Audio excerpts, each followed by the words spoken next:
What's up guys, Jack here. So tonight I am actually doing something that I should have done some weeks ago and late to the party as always, and that is watching Night City Wire episode 3. Yes, I'm a bit late, but times doesn't always allow and I kind of forgot about it. It's unfortunate.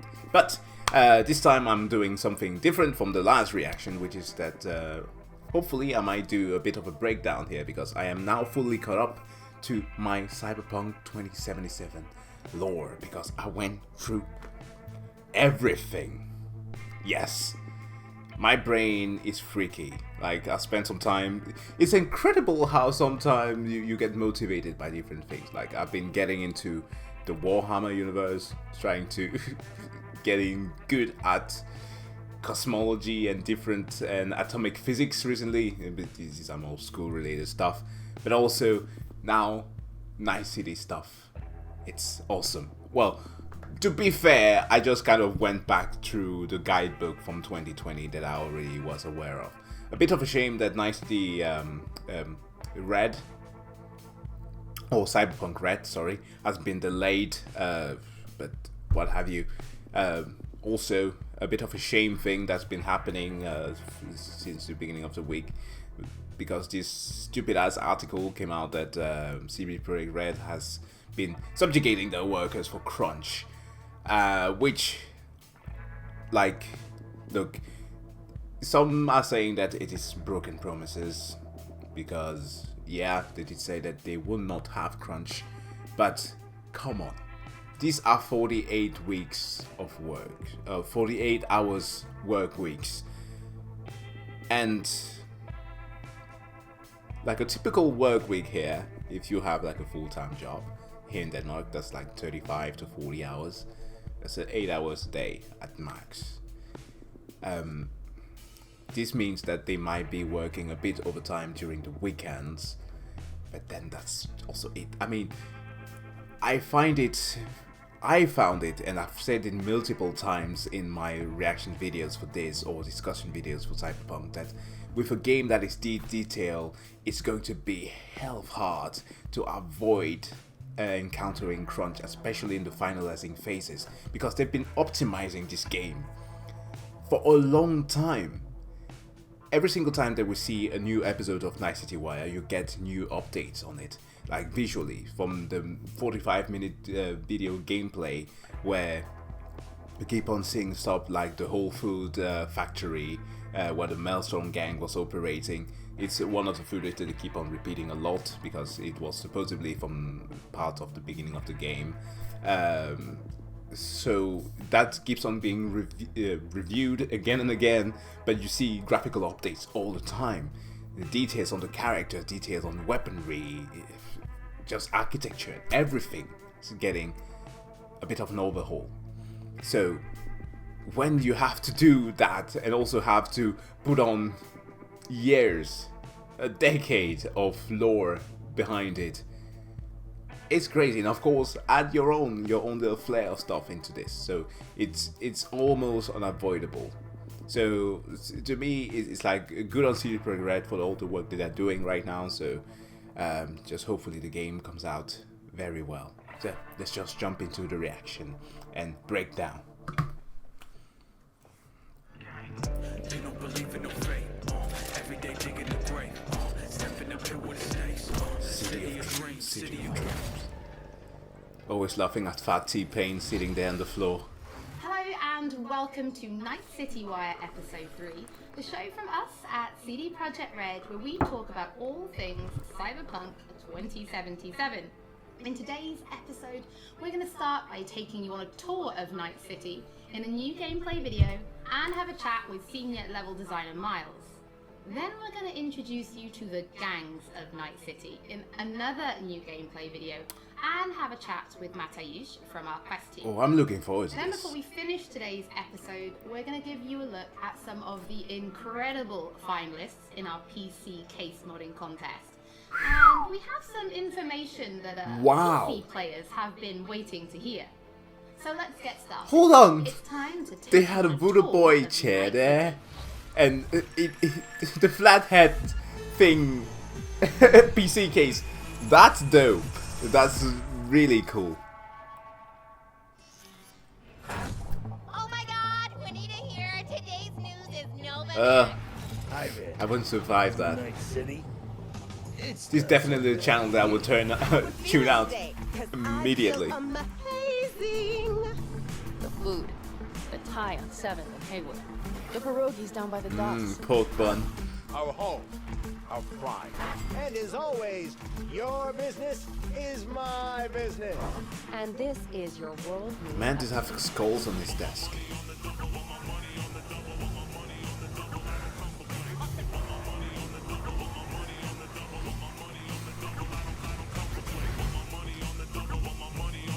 It's going to suck to be a kid in Night City. Well, if they even care, if they're not Endless so deluded and endless lies. as well. We are fucked, America. And I don't know how we're gonna fix it. The homeless population in Night That's City has Pacifica. risen by 300%. Crime in Night City is now double the regrets. rate than in the new United States. Wait, what? Like, okay. Wait. The Maelstrom are definitely the freakiest here. You want to be some kind of hero? That's a fight this city won't Ooh, the Psycho Squad! I almost didn't notice! You're fucked. Perhaps we might go back to that a bit later, but devices from all the way back in Well, Nando, 2012? That's it for today's info flash. Sleep tight, It's Night nice to City. see those again. Grass ain't greener anywhere else. Night City. What does it mean to you? How well do you know its history? Who was Richard Knight? How many stations are in the NCART system? Which city district boasts the best burrito in town? The answers to these questions and more can be found at the address at the bottom of your screen. Check it out and fall in love with Night City all over again. Okay, that's a good commercial for an actual site that they've made. Nice City Love.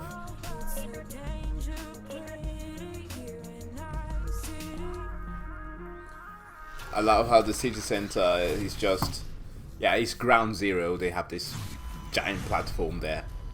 I wonder if you can like. Well, since Night City is one of our Oh, we stars know of that- this episode, there is actually might quite go to a lot space to stations. talk about. They might So land let's start at the rockets. beginning.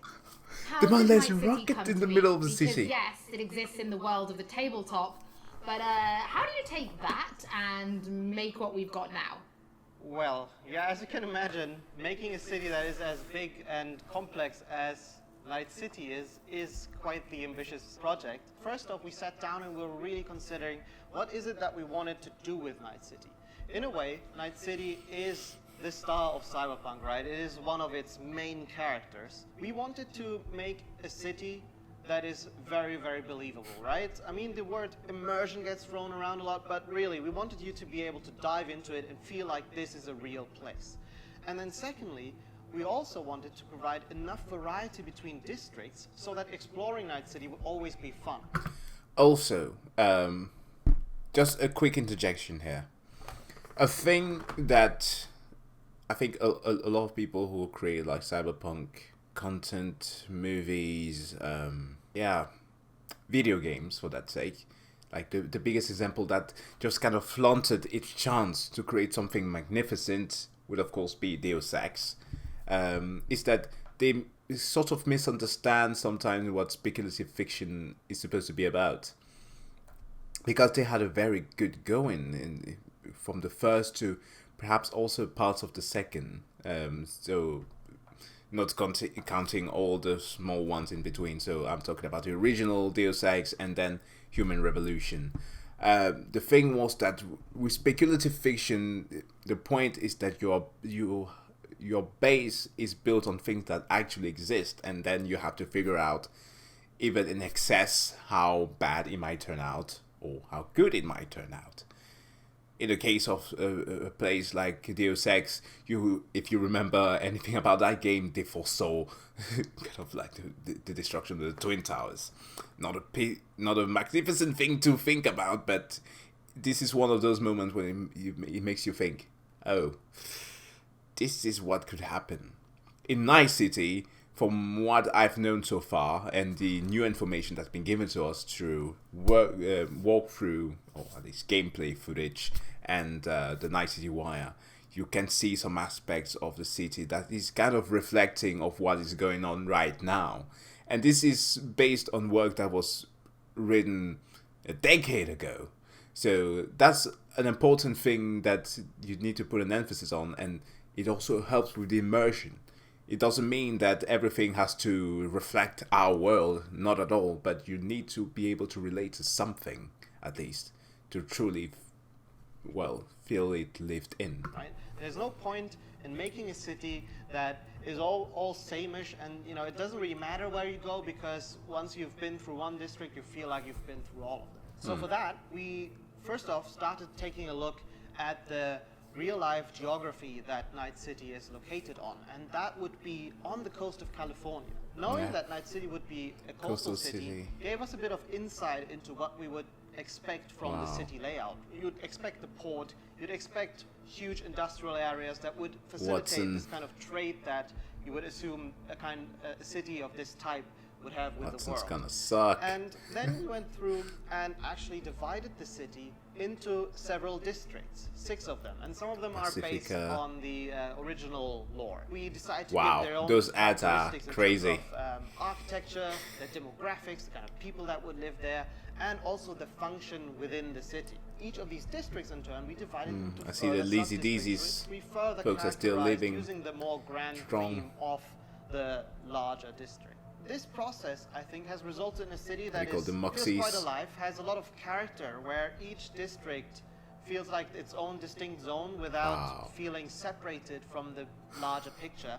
And that results in something that allows the player to easily navigate even the complex concrete jungles of Night City simply by looking around and always having a rough idea where you actually are.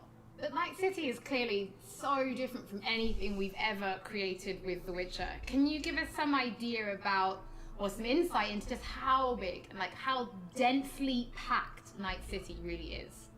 Yes, so I'm not exaggerating when I'm saying that Night City is easily the most complex thing that I or the others have worked on. The city is super organic, right? It's not like a chessboard That's layout, definitely something that the layout of the city is crazy, and you can tell that it grew in phases, right? Where buildings have been built on top of each other, and I guess the mega buildings that we have showcased are a great example of this. You'll actually see that they are located on some kind of pillar, you know, and then expand outside, and then underneath up you have high all into the sky. trash. Underneath it, you'll have space for other buildings. This yields a lot of interesting experiences when it comes to exploration, and that's the one thing I'm most excited about players to experience. We've been saying that our exploration is super vertical, right? But what this really means is that it changes the way you explore the city. Compared to our previous listen, I don't know why, but for some reason, whenever I get to see this type of... Look, I was studying building and construction technology before I went into physics. And every single time that we got to work with hydraulics and had to design that with programs like Revit or AutoCAD, where we actually needed to do the models, it was such a joy, because there's something, I don't know, it's maybe just me, there's just something pleasing about working with hydraulics. As soon as you see water interacting with buildings, I think that's my kink or something. You won't be able to easily set out oh what a wow, target what just in the happened distance, there? right? You won't be able to say, oh, there's a castle on a hill over there, I'll try to get there, and then you'll be lost in the way. But here it's much more intimate, much more moment to moment. You might be roaming the cities and get a call by your fixer who informs you about a job nearby that you might be able to do, right?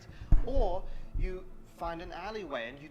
And this is why I was so mad at people who could not comprehend the fact that this game had to be in the first-person view. That are up to no good sometimes, and these are the moments to truly that I appreciate often the get details surprised. of it all. You even stumble upon the odd elevator that is meant to connect parts of the, different layers of the city. And it's quite astonishing sometimes to see where you come out when you enter one of these and, find that, oh, this is actually how it connects to the Captain world. That's crazy. Caliente. And now I'm here, and now I know there's a shortcut that I can take. And again, this all serves to really enhance this sense of wonder that we all come to love from open world games, and the whole city is built to cater to that. I mean, you guys have really brought Night City to life, and I really want to make a point of that. It is a living, breathing city. So as a level designer, can you give us some insight into those little touches that you guys have made? Because I hear you guys have even been placing rubbish by hand. Oh yes, we've been placing quite a bit of rubbish, and that's certainly one of the more glorious parts of being a level designer or an environment artist, where you get to litter the streets that you've spent time building with the garbage. But it's details such as this that we find really important to make the city feel alive, and also we take great pride in the process of making this, right? We have a lot of fun actually placing all of what we call mini stories, right? These are little encounters that you can find when you simply walk along the streets. Of course, we have huge quests, right? Side quests, we have lots of side activities that you can do, but it always is nice to just kind of stop down for a minute and take a look at your surroundings that we have so lovingly created, and try to see if there maybe isn't something that you can be a little detective for. Now, one other thing that I think is really, really cool is also the fact that we have for the rich, every single the corporate workers. So your Jig Street. Be able to communicate oh wow! Locations or the locations wow. they want you to visit. They went with that name. Referring to the street names. But also, you will be able to talk to your friends. Red light districts, essentially. Right? Have you been to Poplar Street in Japantown, for example? Jig. And I think this is a small detail, but the philosophy that we have with these kind of things is that, many, many small things contribute to the sum of it, which is hopefully then you being able to explore a city that you feel is truly alive and that you haven't been experiencing before. Well, Miles, thank you so much for giving us your insight. I suppose when the game launches, you could be an official Night City tour guide instead, right? I might be, yeah. If this game dev thing doesn't work out for me, I might retire and become a tour guide in Night City. Upload his brain to the net. Don't forget that if you are tuning in late, or if you just want to watch anything again, we will be uploading everything to our channels soon. Now, from the 6th Street to the Valentinos, it's time to introduce you to the gangs of Night City. Awesome. Oh, actually, she mentioned the 6th Street. That's going to be interesting. You know how things work in Night City. There was my rocket. Stronger survive, but that's how things stand. You're either somebody, or you fizzle out into nothing. Then C ain't a city that lets you get by without buddies. Be very careful. So cinematic. We are all so far from a code. Hold on. Okay, now, you know what? Let's start with the breakdown. In fact, this dude, look. Back in the beginning of 2020, before COVID decided to mess us all up and destroy every senses of what our previous life was, there came already Funko Pops figurines, Funko Pops, that's just what they called it, out of certain characters of Cyberpunk 2077. Some included both Johnny Silverhands, you had the two versions of V, male and female, and out of the blue came this guy. Random guy named Takemura, which I have no idea who he is, and I am very intrigued. Now, as I see him there in the port, I'm going to assume that this is Watson. His whole deal is, I think he has a connection to the bodyguard of Noburo's daughter, because Noburo has three. It's like very interesting. Like the man has three children who each have like their own personal affiliation to somebody. So because there seemed to be like a structure in Night City where like a boss has a bodyguard or like a right hand man of a sort, and then you have those side characters who are either mentors or whatever have you. So this guy supposedly is the mentor of Oda was his name, the bodyguard of Anako Arasaka. So, by the way, a quick stupid fact, Noboru Arasaka's voice actor is the same as the voice for Kimba the White Lion. If you know the Disney movie Lion King, well, it was the original. And, well, after you've played Cyberpunk 2077, we haven't had much of the voice of Arasaka yet. But I connected the dots and it was very stupid. Anyways, let's keep on going. Far from home. Which gang's the city's biggest and baddest, according to the NCPD? Scavs hold the body count title. Or Maelstrom, depending on the season. One time, a Maelstrom gang killed a young kid right in front. I cannot tolerate the Maelstrom gang. Actually, you know what? Let's go through the entire thing and we'll go back, okay? My eyes for shits and giggles. Chrome-sucking psychos. And who the fuck are you to say what can and can't be? I'm gonna introduce you to our meat grinder. About time we had some fun! Think Maelstrom never forgets?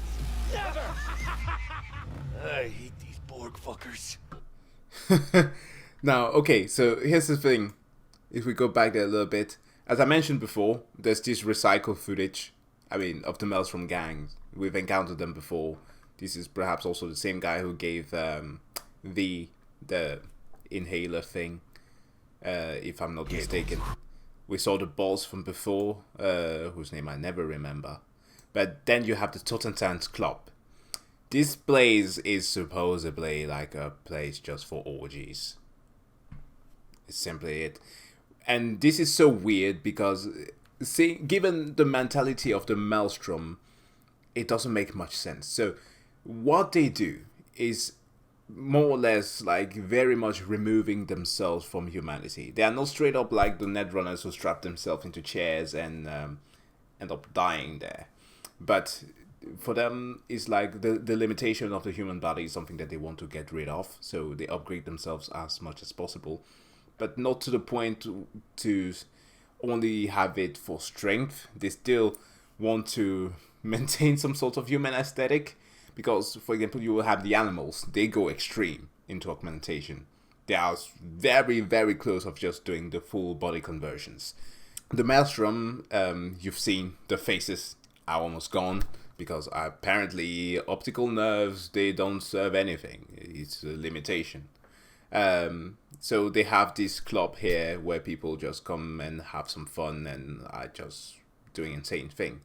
A thing that I very much like here is I spotted like people wearing suits, like Tron-like suits. It was kind of insane. Fucking psychos.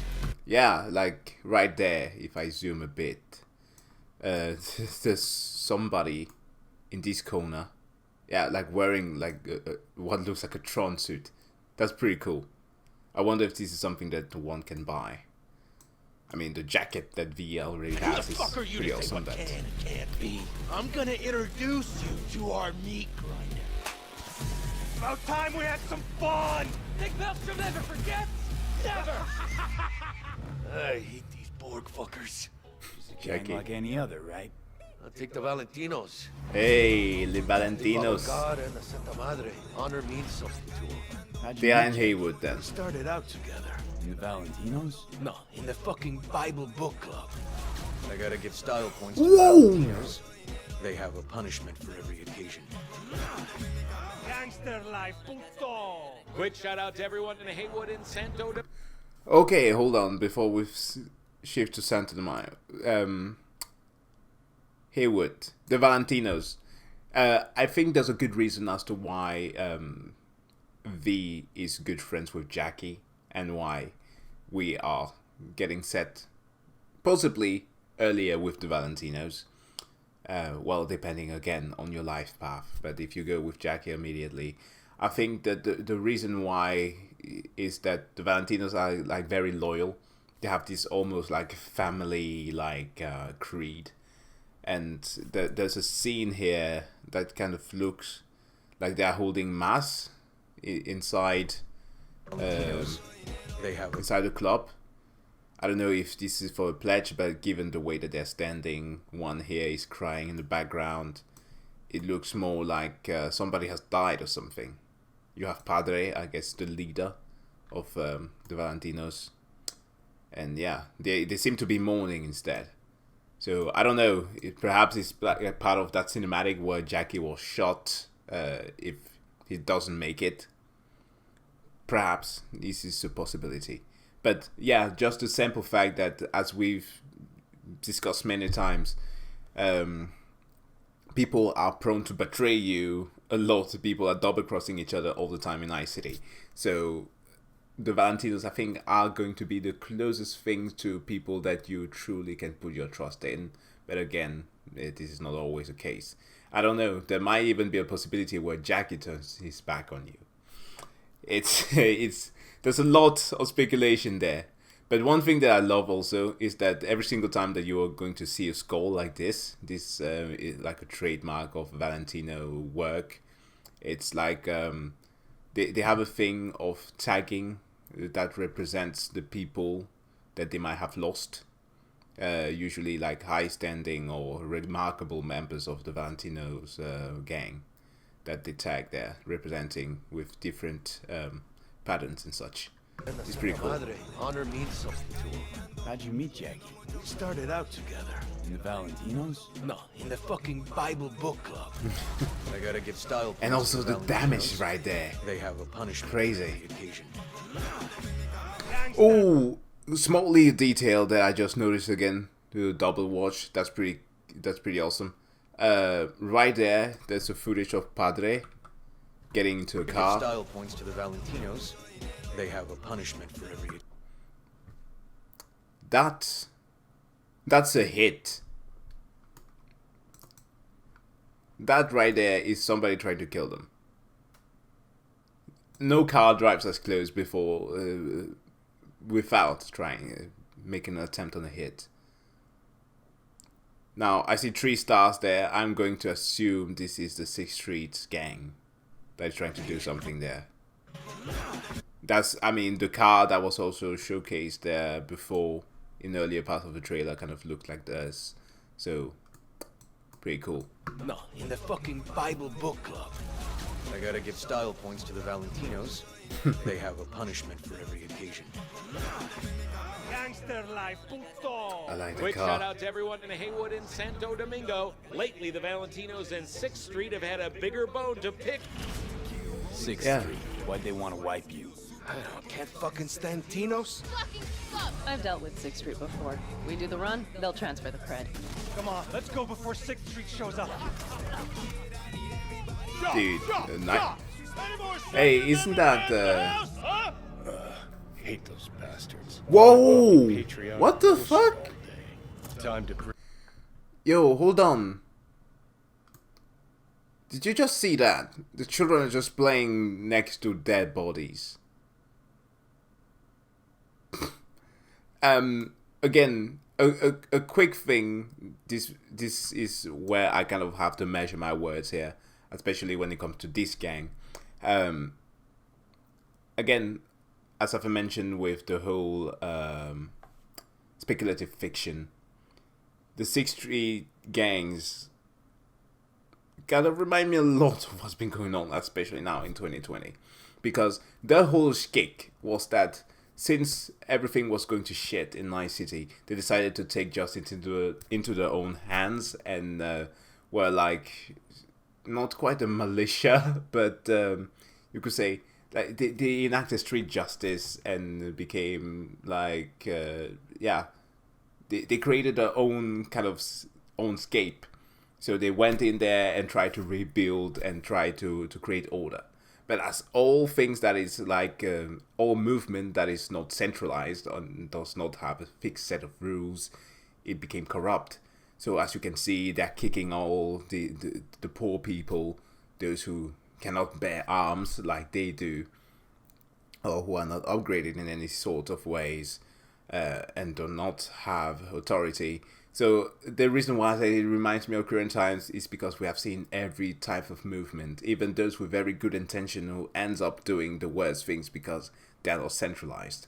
And yeah, I mean, 2077 is far away, but it reminds me of today already. Can't fucking stand Tinos? I've dealt with 6th Street before. We do the run, they'll transfer the cred. Come on, let's go before 6th Street shows up. Shot! Any more Second Amendment fans in the house, huh? Yeah, the Second Amendment. Vomit lofty patriotic bullshit all day. Time to bring on the future. The Any Voodoo idea Boys. How many attacks from behind the black wall we neutralized? If the Voodoo Boys breach the black wall, we'll all that's Voodoo Boys. Mama Brigitte. Urban myth, I thought. Just net runners spooking each other. No such gang. You know, I heard a few things about you. Voodoo Boys, best runners in Let's town. see. You do not steal from the Voodoo Boys. I wanted to cosplay as the guy.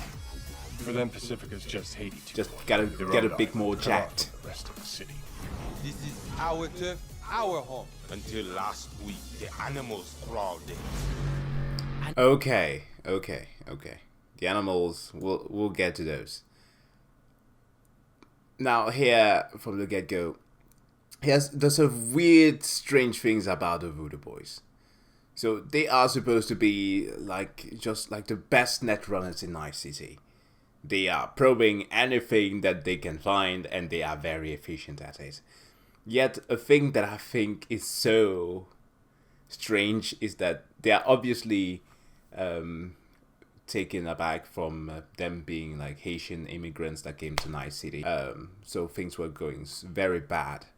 So they migrated there as a diaspora, who is also like very Christian. Like you can see the aesthetic there with the altar, the holies of holies, as this place is supposed to be called in the Old Testament, as how it is that the churches were supposed to be structured. So they have Christianity, but as an African sort of diaspora also, they do practice voodoo.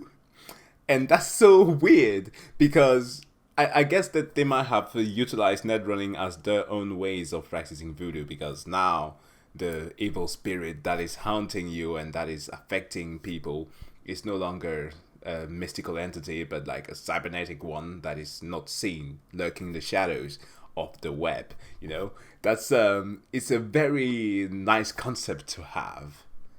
In the black wall we neutralized. If the Voodoo Boys breach the black wall, we'll all be fucked. Voodoo Boys. Urban myth, I thought. Just net runners spooking each other. No such gang. You know, I heard a few things about you. Voodoo Boys, best runners in town. You do not steal from the Voodoo Boys. I see you, always. Yeah, and that was the thing. During that one mission that the V was intruding into the animals' territory and fighting that gorilla of a woman, she looked massive. Placide said that exact thing, that he monitors everything. He sees through your eyes. And yeah, pretty scary stuff.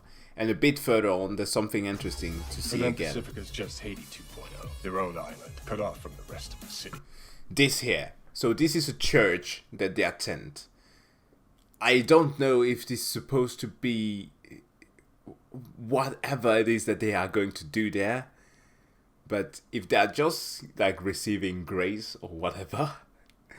But I mean, Voodoo Boys are operating in the black market already. That's one thing.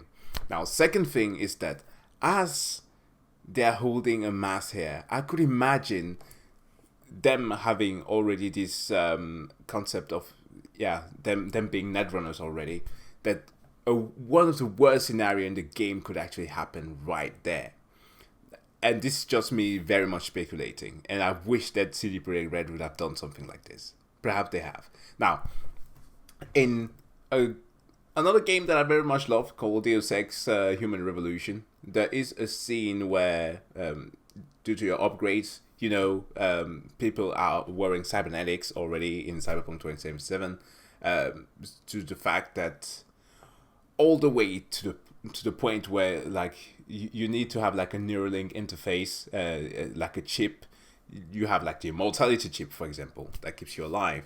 Al Cunningham was turned into an AI.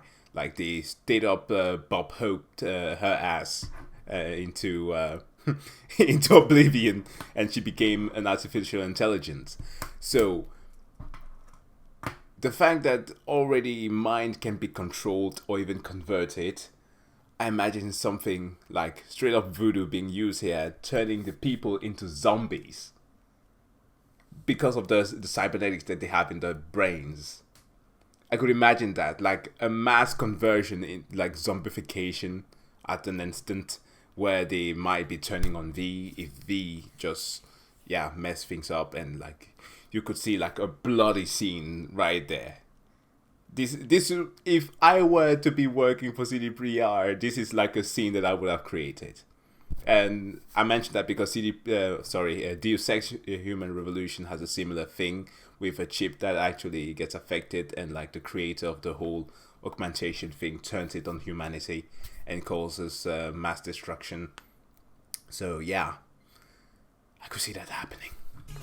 This is our turf, our home. Until last week, the animals crawled in.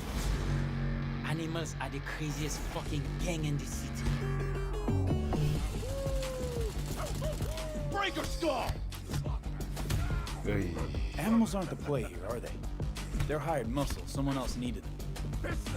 I fucked Whoa, her over, you that fucked guy's the a gang tower. over. Somewhere at the start of the story, somebody fucked the corp. See how this works now? I mean, there is not much to be said about the animals. They are just a bunch of junkies who are... I mean, muscles are great, you know?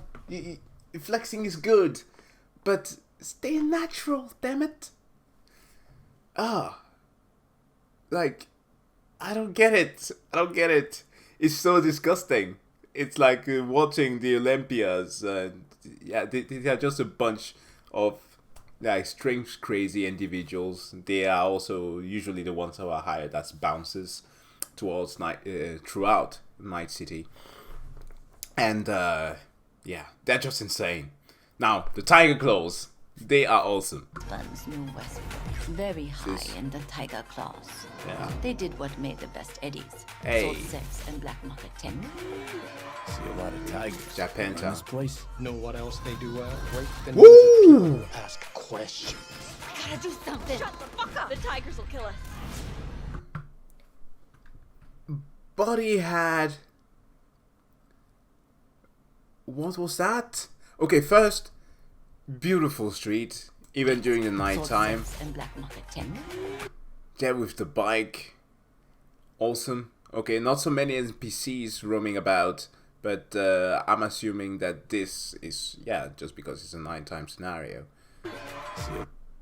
Yeah, you can spot a bit of the underground there. This is a hotel. Tigers, they run this place. Know what else they do well? This right there, the guy with the mantis blade. Oh, and they're even shining. That's very cool. Break the knees of people who ask And he was questions. like having an Arasaka logo. Shut the fuck up. The tigers will kill us. Come on, baby. Moxes. Tiger Claws killed one girl too many, so people took matters into their own hands. Oh yeah, they killed Folk went ballistic. Lizzie. Girls, pimps, outcasts, the whole freak show. It's how the Mox got started. Think you're some kind of gangoon now, huh? Us Moxes have each other's back. We look out for one another. You looking for some company tonight? How'd you hook up with the Mox? I thought Susie and the gang could really change something in this city. Moxes and nomads don't seem so different. Both seem to yammer a lot about community, solidarity.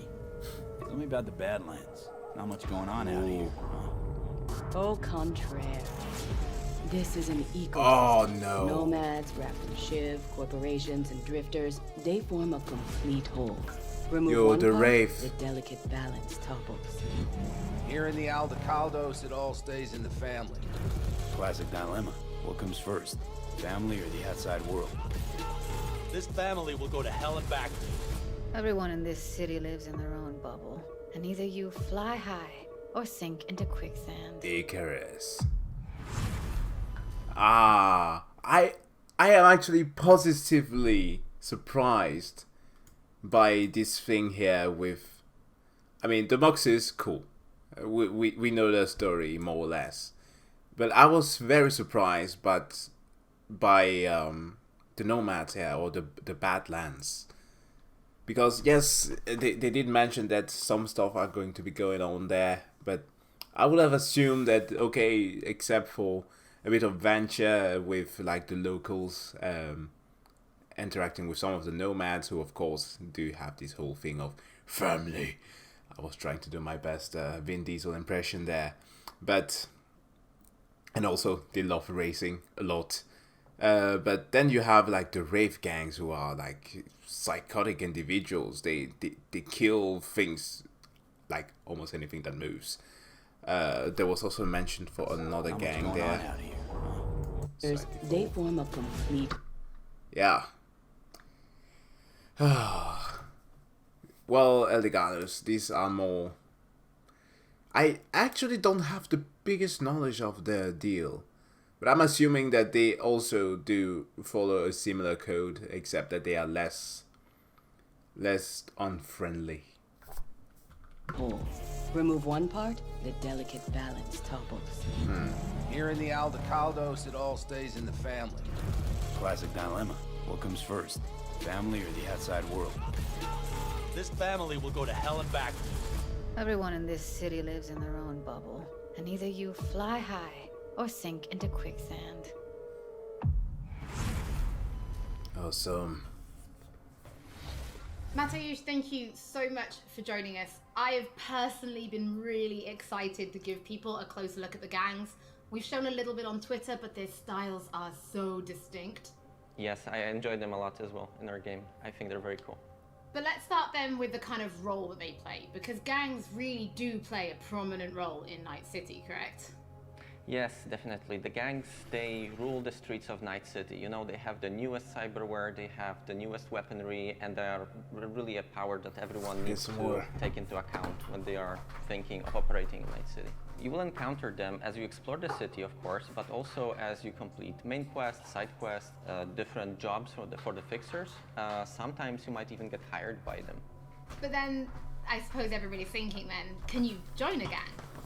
Well, V is a merc, and mercs of Night City are this unique, distinct group that stick mostly to themselves, right? And they get jobs from variety of factions. They can get jobs from corporations, they can get jobs from gangs, they can get jobs from different kind of like influential clients. Because of this, nobody will ever trust a merc to be one of them, right? And the gangs are no exception here. They are looking only for like people that they know will be loyal to them, right? And that they will fight for their cause all of the time, not just some of the times when it's profitable to them. So because of this, V will mostly stick to the afterlife. And the afterlife are this group of mercs, this legendary group of mercenaries in Night City. They get the best jobs, they get the most money, the best clients, and so on. So if you want to become a legend in Night City, you are going to the afterlife. So we've obviously mentioned distinct style then. So does that mean there are kind of special gang-themed weapons and items and clothing for players to find and use? I spotted the pink yes, gun. Definitely. There are different vehicles that you can drive, for example. There are cars, there are motorbikes.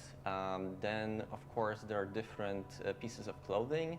The Akira bikes are obviously from the Tiger Claws. And so on. So, yeah, definitely there are things to look forward to. I suppose as somebody who's spent as much time as you have kind of getting to know the gangs, I have to ask, which is your favorite and why? So I would have to say probably Maelstrom, simply because they have this unique, distinct feel and this weird aesthetic about them. So the idea about Maelstrom is they are people who want to cross the boundary between the machine and human, right? They are changing so much of their body with cyberware that they no longer look human, really. On top of that, they are also very unpredictable. It's very difficult to say what they will do at any point when you meet them. At one moment, they can be shaking hands with you, and at the other moment, you know, they will pull gun out on you, and they bring in this element of chaos into the game, which I really enjoy personally. Oh, Matty, thank you so much for joining us. It's always interesting to learn what your favorite gang is. I think it kind of tells me a little bit about you. Oh, does it? What does it say about me? Well, we'll talk about that later. But for now, wow, shut down. Today's episode, we asked people. watch the full PC case modding video and to get more information about when the winning design will be available on charity auction, stay tuned to our social media channels. Looking at those PC case mods, it reminds me that we do have one more thing to reveal. Something for us If PC you're going to be players. playing Cyberpunk 2077 on PC when it launches this November, we do have some specs to share that I think some of you have been waiting for. The minimum system requirements for Cyberpunk are a Windows 7 or 10 PC, an Intel Core i5 3570K or AMD FX 8310, 8 gigs of RAM, and an NVIDIA GeForce GTX 780 or an AMD Radeon RX 470. What? In the storage department, the game will take up roughly 70 gigs of space, and although it will run off a HDD, we do recommend an SSD. As for the recommended specs, you're in the green if you're rocking Windows 10, an Intel Core i7 4790 or AMD Ryzen 3 3200G. Yeah, sure. 12 gigs of RAM and an NVIDIA GeForce GTX 1060 or AMD Radeon R9 Fury. What? Thank you so much for joining us for episode 3 of Night City Wire.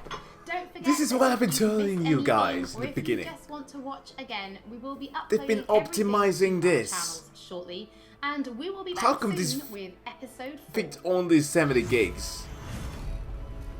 When a massive Washington spanning games like The Division 2 is a lot more than that.